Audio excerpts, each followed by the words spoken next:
O poder do hábito. Prólogo. A cura do hábito. Ela era a participante de estudo favorita dos cientistas, Lisa Allen. De acordo com sua ficha, tinha 34 anos, começara a fumar e beber aos 16. Lutara contra a obesidade durante a maior parte da vida. Chegou a um ponto, aos 20 e poucos anos, em que os órgãos de cobrança começaram a persegui-la para recuperar mais de US$ 10.000 em dívidas. Um velho currículo listava que seu emprego mais longo durara menos de um ano. A mulher que estava diante dos pesquisadores naquele dia, no entanto, era esbelta e vibrante, com as pernas tonificadas de uma corredora. Parecia uma década mais nova que as fotos em seu prontuário e capaz de aguentar mais exercícios do que qualquer outra pessoa no recinto. Segundo o relatório mais recente em seu arquivo, Lisa não tinha dívidas, não bebia e estava em seu 39º mês numa empresa de design gráfico. Quanto tempo faz desde o seu último cigarro? Um dos médicos perguntou, dando início à lista de perguntas que Lisa respondia toda vez que vinha a esse laboratório perto de Bethesda, Maryland. Quase 4 anos, ela disse, e perdi 27 quilos e corri uma maratona desde então. Ela também começara um mestrado e comprara uma casa. Tinha sido um período cheio de acontecimentos. O grupo de cientistas na sala incluía neurologistas, psicólogos, geneticistas e um sociólogo. Durante os últimos 3 anos, com verba dos Institutos Nacionais de Saúde, eles vinham investigando Lisa e mais de 20 outros indivíduos que haviam deixado de ser fumantes, comedores compulsivos, bêbados, problemáticos, viciados em compras e possuidores de outros hábitos destrutivos. Todos os pesquisadores tinham uma coisa em comum: haviam reconstruído suas vidas em períodos relativamente curtos. Os pesquisadores queriam entender como. Por isso, mediram os sinais vitais de cada um, instalaram câmeras de vídeo dentro de suas casas para observar suas rotinas e sequenciaram trechos de seus DNAs e com tecnologias que lhes permitiam espiar dentro da cabeça das pessoas em tempo real. Observaram o sangue e os impulsos elétricos fluírem através de seus cérebros, enquanto eram expostos a tentações como fumaça de cigarro e refeições fartas. O objetivo dos pesquisadores era descobrir como os hábitos funcionam no nível neurológico e o que era necessário para fazê-los mudar. Sei que você já contou essa história umas 10 vezes, disse o médico para Lisa, mas alguns dos meus colegas só a ouviram em segunda mão. Você se importaria em escrever de novo como parou de fumar? Claro, disse Lisa. Começou no Cairo. As férias tinham sido uma decisão um tanto impulsiva. Ela explicou. Alguns meses antes, seu marido chegara do trabalho e anunciara que ia deixá-la, porque estava apaixonado por outra mulher. Lisa levou um certo tempo para processar a traição e assimilar o fato de que estava realmente se divorciando. Houve um período de luto, depois um período em que ela o espionava obsessivamente. Seguia sua nova namorada pela cidade, ligava para ela depois da meia-noite e batia o telefone. Depois houve a noite em que Lisa apareceu na casa da namorada, bêbada, esmurrando a porta dela e gritando que ia queimar o prédio inteiro. Não foi uma época muito boa para mim, disse Lisa. Eu sempre quisera ver as pirâmides e ainda não tinha estourado o limite dos meus cartões de crédito. Então, em sua primeira manhã no Cairo, Lisa acordou com o raiar do dia ao som do chamado para a oração de uma mesquita ali perto. Estava escuro como breu dentro de seu quarto de hotel. Meio cega e com o fuso horário alterado, ela pegou um cigarro. Estava tão desorientada que não percebeu, até sentir o cheiro de plástico queimado, que estava tentando acender uma caneta, não um Marlboro. Lisa passara os últimos 4 meses chorando, comendo compulsivamente, sem conseguir dormir e sentindo-se envergonhada, desamparada, deprimida e furiosa, tudo ao mesmo tempo.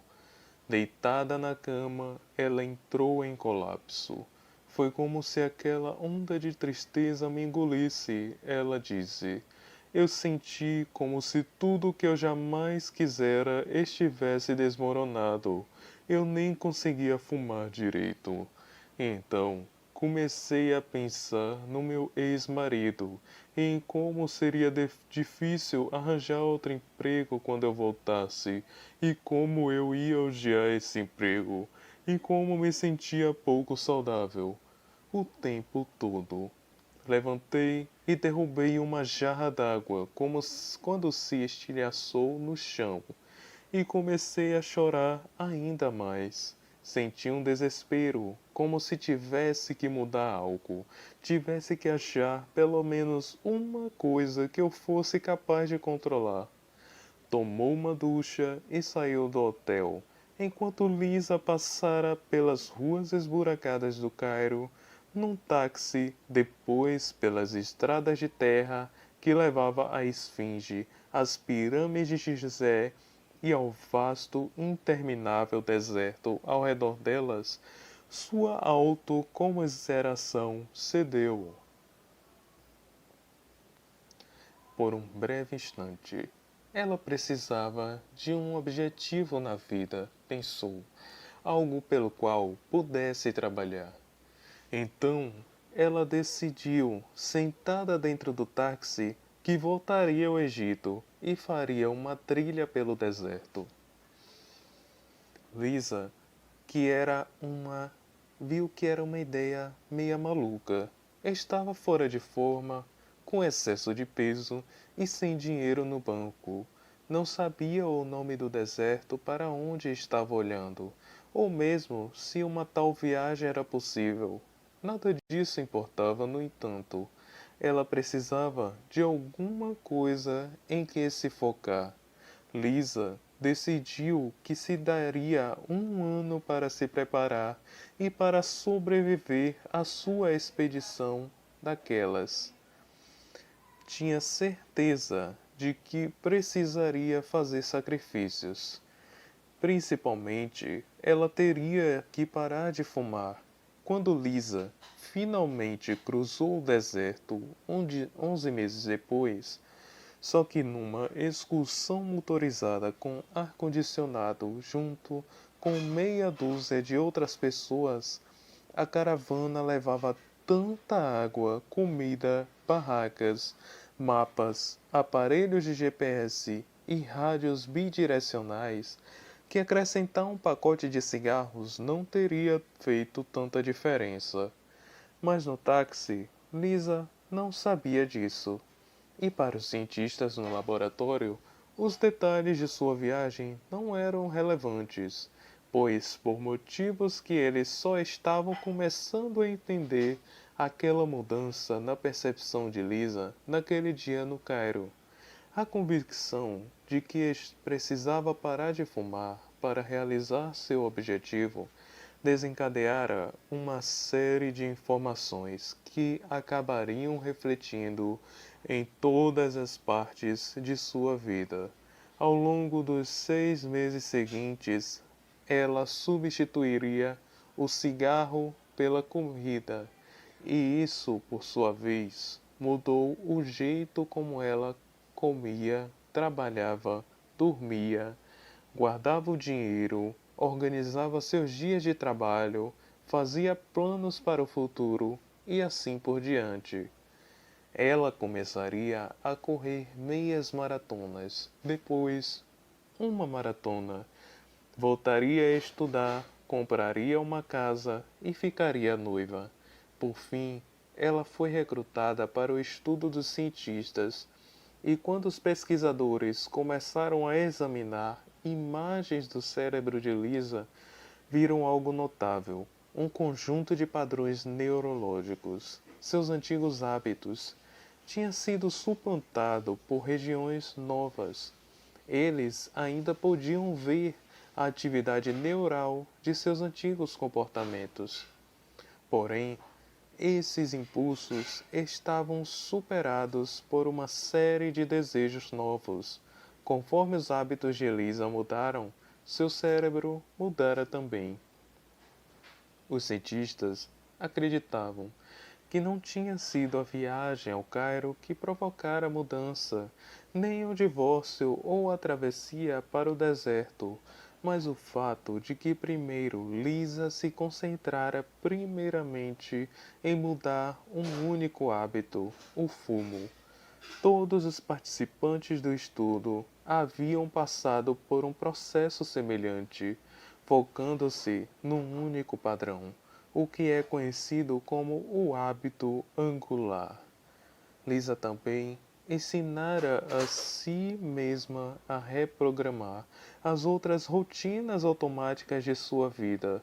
Não só os indivíduos são capazes de mudanças como essa.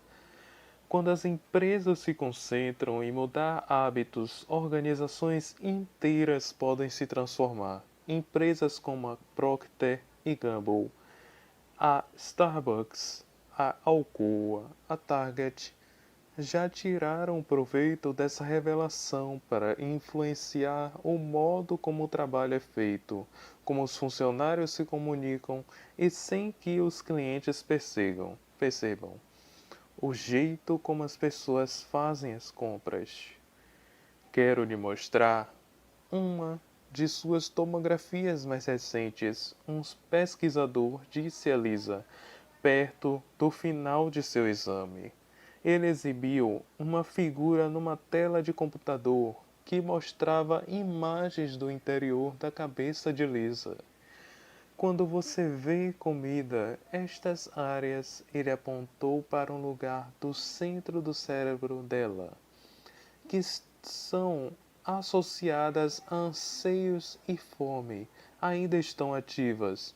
Seu cérebro ainda produz os impulsos que faziam você comer em excesso.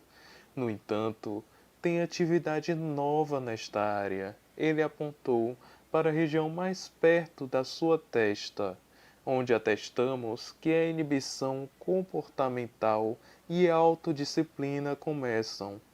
Essa atividade foi se tornando mais acentuada a cada vez que você veio aqui.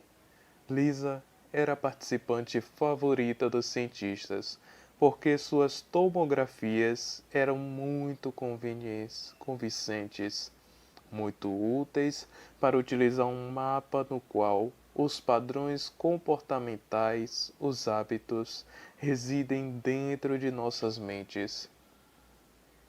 Você está nos ajudando a entender como uma decisão se torna um comportamento automático, o médico lhe disse. Todas as pessoas do recinto sentiam que estavam no limiar de alguma coisa importante, e estavam mesmo.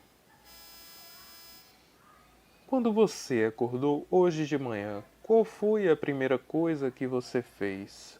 Você foi direto para o chuveiro? Checou um e-mail? Ou pegou um donut no balcão da cozinha? Escovou os dentes antes ou depois de se enxugar? Amarrou o sapato esquerdo ou direito primeiro? O que você disse para os seus filhos antes de sair de casa? Que caminho pegou para o trabalho? Qual Quando você chegou à sua mesa, respondeu e-mails, conversou com um colega ou foi logo escrever um memorando? Salada ou um hambúrguer no almoço? Quando chegou em casa, calçou o tênis e saiu para correr ou pegou um drink e foi jantar na frente da TV? Toda a nossa vida, na medida em que tem forma definida, não é nada além de uma massa de hábitos, escreveu William James em 1892. A maioria das nossas escolhas fazemos a cada dia pode parecer fruto de decisões tomadas com bastante consideração, porém não é. Elas são hábitos, e embora cada hábito signifique relativamente pouco por si só, ao longo do tempo, as refeições que pedimos, o que dizemos aos nossos filhos toda noite, se poupamos ou gastamos dinheiro, com que frequência fazemos exercícios e o modo como organizamos nossos pensamentos e rotinas de trabalho têm impactos enormes em nossa saúde, produtividade, segurança financeira e felicidade. Um artigo publicado por um pesquisador de Duke University em 2006 descobriu que mais de 40% das ações que as pessoas realizavam todos os dias não eram decisões de fato, mas sim hábitos. William James, assim como inúmeros outros de Aristóteles a Oprah Winfrey, passou boa parte de sua vida tentando entender por que os hábitos existem. Porém, só nas últimas 2 décadas os neurologistas, psicólogos, sociólogos e marqueteiros realmente começaram a entender como os hábitos funcionam e, mais importante, como eles mudam. Esse livro é dividido em 3 partes. A primeira parte é focada em como os hábitos surgem dentro de nossas vidas individuais. Ela explora a neurologia da formação de hábitos, os meios de formar novos hábitos e mudar antigos e os métodos, por exemplo, que certo publicitário usou para transformar a escovação de dentes, antes uma prática obscura, numa obsessão nacional. Ela mostra como a Procter e Gamble transformou o spray chamado Febreze num negócio de US$ 1 bilhão, tirando o proveito dos impulsos habitacionais dos consumidores, como os alcoólicos anônimos reformam as vidas atacando hábitos que estão no cerne do vício, e como o técnico Tony Dungy reverteu a sorte do pior time da National Football League, fazendo com que as reações automáticas de seus jogadores focassem deixas sutis em seu campo. A segunda parte examina os hábitos de empresas e organizações bem-sucedidas. Ela mostra em detalhes como o executivo chamado Paul O'Neill, antes de se tornar secretário da Fazenda, converteu uma produtora de alumínio em dificuldades na empresa de mais alto desempenho do índice Dow Jones, enfocando um hábito angular, e como a Starbucks transformou um menino que largara o ensino médio num alto gerente, incutindo hábitos projetados para tonificar sua força de vontade.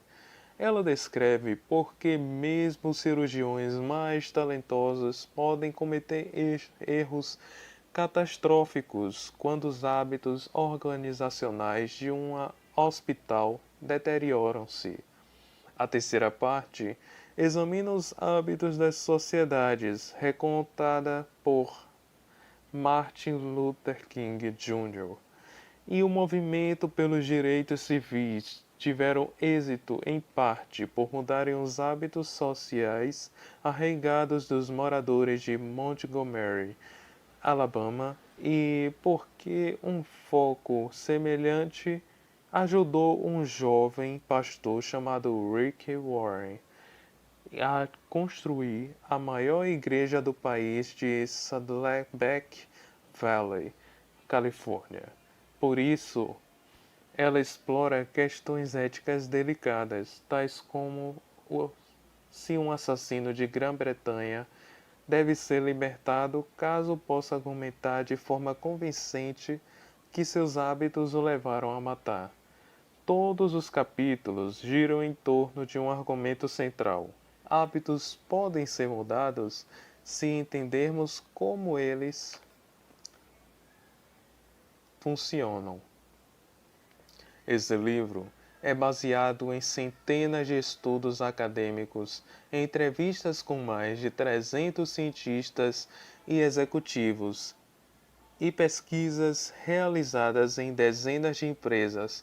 Para o índice de fontes, veja as notas do livro e o site www.thepowerofhabit.com.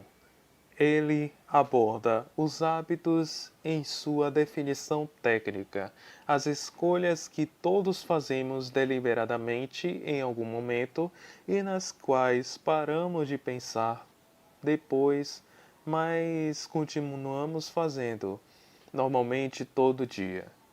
Em certo momento, todos nós decidimos conscientemente o quanto iremos comer e o quanto sairíamos para correr. Depois, paramos de fazer escolhas e o comportamento tornou-se automático. É uma consciência natural da nossa neurologia. E entendendo como isso acontece, você pode reconstruir esses padrões do jeito que quiser. Comecei a me interessar pela ciência dos hábitos 8 anos atrás, quando estava trabalhando como repórter do jornal em Bagdá, disse o próprio escritor do livro, Charles Berg. As Forças Armadas dos Estados Unidos, como me ocorreu enquanto eu as observava em ação, são um dos maiores experimentos de formação de hábitos da história. O treinamento básico ensina aos soldados uma série de hábitos cuidadosamente projetados, como atirar, pensar e se comunicar sob fogo. No campo de batalha, cada comando emitido se baseia em comportamentos praticados a ponto de virarem automáticos. A organização inteira depende de rotinas ensaiadas inúmeras vezes para construir bases, definir propriedades estratégicas e decidir como reagir a ataques.